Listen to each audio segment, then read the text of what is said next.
Hi, lovelies. Let's talk today about perspective. So first of all, let me preface this example that I am using is not mine. I did get it from someone else. And I love it though. It really, really hit home for me. So I've talked before about perspective, right?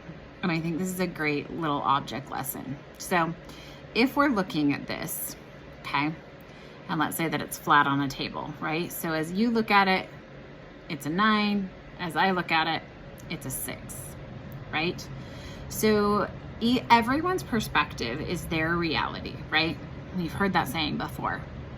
So if you are seeing it and you're looking at it and it's a 9 and you're telling me, no, Beth, it's a 9.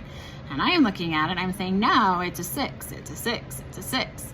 So no matter how we look at it, if we continue to look at it the same way, you're gonna always see a 9 and I'm always gonna see a 6. But if we try and turn it around and look at it from the other person's perspective, now you see a 6 and I see a 9.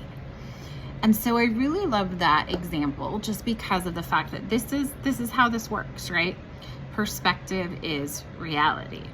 So it doesn't matter what someone else tells you, your reality is based on your perspective, right? So again, it doesn't matter unless I try and see it from your point of view, I'm always going to see the opposite of what you see. And so I wanted to talk about this simply from the perspective of making sure that we are trying to see things from others' point of view, right?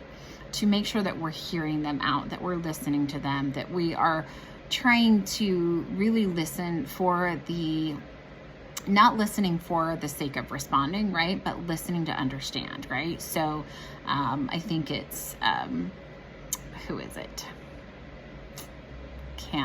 Franklin Covey. He, in his book, I think it's in the 5 Habits of Highly Successful People, he says, first listen to understand.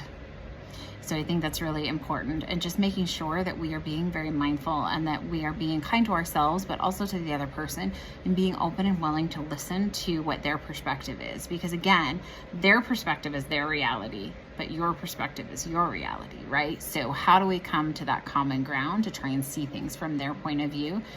You have to ask those questions, right? Help me understand where you're coming from is a great one. Bye, lovelies.